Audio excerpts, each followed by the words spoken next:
Yes, రైతు ఉసురు ఊరికే పోదు. ఈ ప్రభుత్వానికి ఎద్దేడ్చిన వ్యవసాయం రైతేడ్చిన రాజ్యం బాగుపడవంటారు. అది వాళ్ళ తెలంగాణలో రైతు ఏడుస్తున్నటువంటి పరిస్థితి.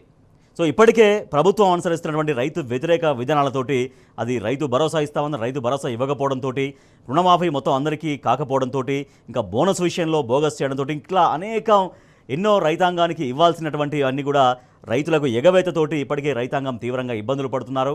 ఇప్పటికీ దాదాపుగా 470కి పైగా రైతులు ఆత్మహత్యలు చేసుకున్నారు. ఇంకా రేపు ఇంకా ఒకటో రెండో దానికి సంఖ్య పెరుగుకుంటే పోతుంది. ఆందోళనకరమైన పరిస్థితి అట్లా జరగాలని కోరుకోము, కానీ నిజంగా అట్లా నెంబర్ రోజు రోజుకు పెరుగుతూ పోతూనే ఉన్నటువంటి పరిస్థితి. ఇవాళ తెలంగాణ రైతు ఆగమైన పరిస్థితి. కనీసం పండించినటువంటి పంటను అమ్ముకునే పరిస్థితుల్లో కూడా రైతు లేకపోవడం, కష్టపడి పంట పండిస్తే ధాన్యం కళ్ళాల్లో తడిసి ముద్దవుతున్నటువంటి ఆందోళనకరమైనటువంటి పరిస్థితి. రైట్, ప్రస్తుతం మనతో మాట్లాడేందుకు వ్యవసాయ శాఖ మాజీ మంత్రివర్యులు నిరంజన్ రెడ్డి గారు మనకు ఫోన్లో ఉన్నారు. నిరంజన్ రెడ్డి గారు నమస్తే అండి. నమస్కారం గారు. నిరంజన్ రెడ్డి గారు, మీరు గతంలో వ్యవసాయ శాఖ మంత్రిగా పనిచేశారు. మీరు వ్యవసాయాన్ని ఎంతగానో ప్రేమించారు, రైతాంగాన్ని ఎంతగానో ప్రేమించారు. ఇవాళ అటువంటి వ్యవసాయాన్ని, అటువంటి రైతాంగాన్ని చూస్తుంటే మీకేమనిపిస్తోంది? నిజం చెప్పాలంటే దుఃఖం అనిపిస్తుందండి. దుఃఖపడే పరిస్థితి.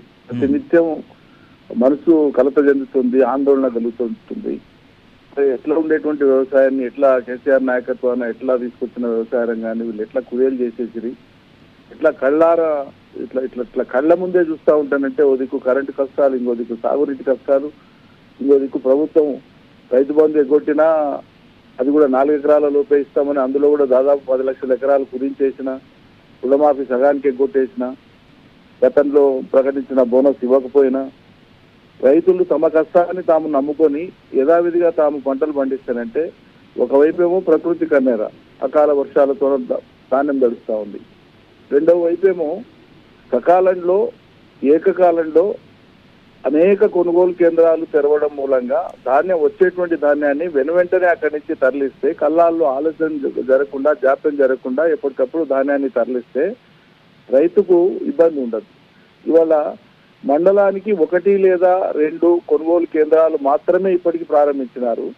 వాస్తవంగా ఇప్పటికీ దాదాపు 25 రోజులు, నెల రోజుల ముందు నుంచే కోతలు స్టార్ట్ అయినాయి. అడ్వాన్స్ గా ముందు నాటినటువంటి నియోజకవర్గాలు బోధన్ కావచ్చు, బాన్సువాడ కావచ్చు, కోదాడ కావచ్చు, హుజూర్ నగర్ కావచ్చు, సూర్యాపేట కావచ్చు, అదేవిధంగా మిర్యాలగూడ కావచ్చు, ఇట్లా అనేక నియోజకవర్గాల్లో ఆయా ప్రాంతాల్లో సాగు ముందుకు అడ్వాన్స్ చేసుకొని నాటేటువంటి ఒక అలవాటు ఉంది, వర్షాకాలంలో కానీ యాసంగిలో కానీ. సో పంటలు ఆల్రెడీ ప్రారంభమైనాక కూడా, కోతలు అయినాక కూడా, కళ్ళాల్లోకి వచ్చినాక కూడా వాళ్ళ కొనుగోలు కేంద్రాలు తెరవడానికి ప్రభుత్వం మీనమేషాలు లెక్కిస్తా ఉంది. కొనుగోలు కేంద్రాలు తెరవండి అని చెప్పి రైతులు ధర్నాలు చేయాల్సినటువంటి దుస్థితి వస్తూ ఉంది. ఎందుకు ఈ దుస్థితి అంటే దీని వెనుక ఒక వ్యూహం ఉందండి. కొనుగోలు కేంద్రాలను ఉద్దేశపూర్వకంగానే ప్రభుత్వం ఒక వ్యూహం ప్రకారంగా, పద్ధతి ప్రకారంగా ఆలస్యంగా ప్రారంభించడం మూలంగా ప్రభుత్వం మీద కొనుగోలు చేసే భారం తగ్గుతుంది అనేటువంటి ఒక దురుద్దేశం ప్రభుత్వానికి ఉన్నట్టు మనకు అర్థమవుతుంది. రెండవది, విధిలేని పరిస్థితులలో రైతులు ప్రైవేట్ మార్కెట్ కు అమ్ముకోవాల్సినటువంటి పరిస్థితులు ఏర్పడతాయి.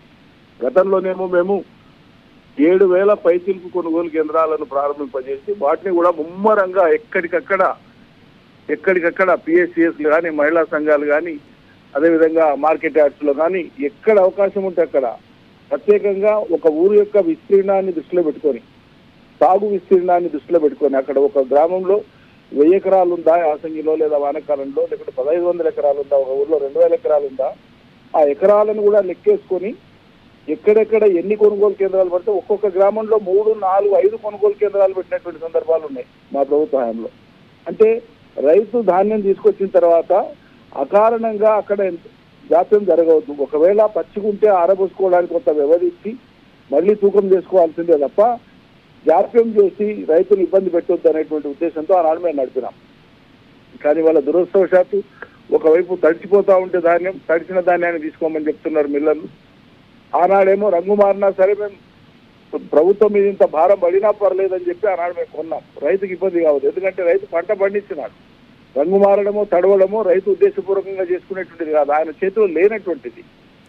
ఏం మిస్ అవుతుంది నిరంజన్ రెడ్డి గారు? ఏం మిస్ అవుతుంది? వ్యవస్థలో సమన్వయ లోపం కనబడుతుందా? ఎందుకంటే ఒక వ్యవస్థ మధ్యలో వీళ్ళకి అస్సలే పట్టింపు లేదు.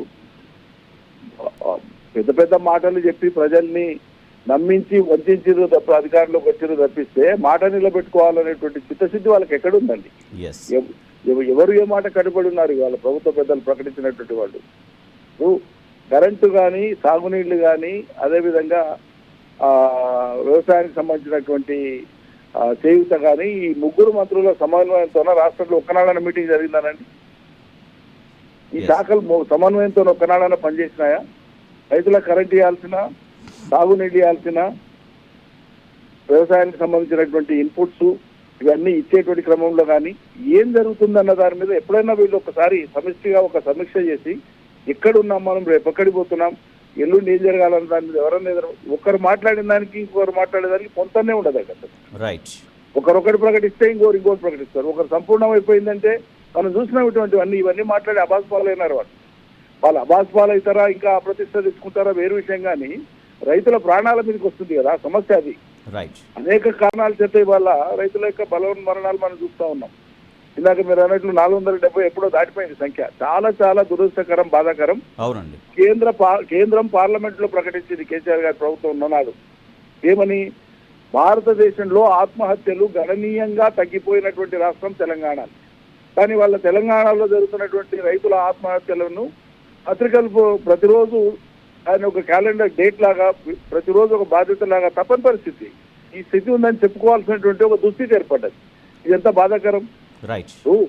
ఒక్క వ్యవసాయ రంగాన్ని పటిష్టం చేయడం మూలంగానే తెలంగాణ గ్రామీణ వ్యవస్థ అంతా కూడా ఎంత బ్రహ్మాండంగా ఎదిగి కోటాను కోట్ల మందికి అలా ఉపాధులు కలిగి ఇతర రాష్ట్రాల ప్రజలు కూడా వచ్చి ఇక్కడ బతికేటువంటి ఒక వాతావరణాన్ని మనం నిర్మాణం చేస్తే 7.5 కాలంలో కుప్పగులు చేసినారు ఎక్కడికక్కడ.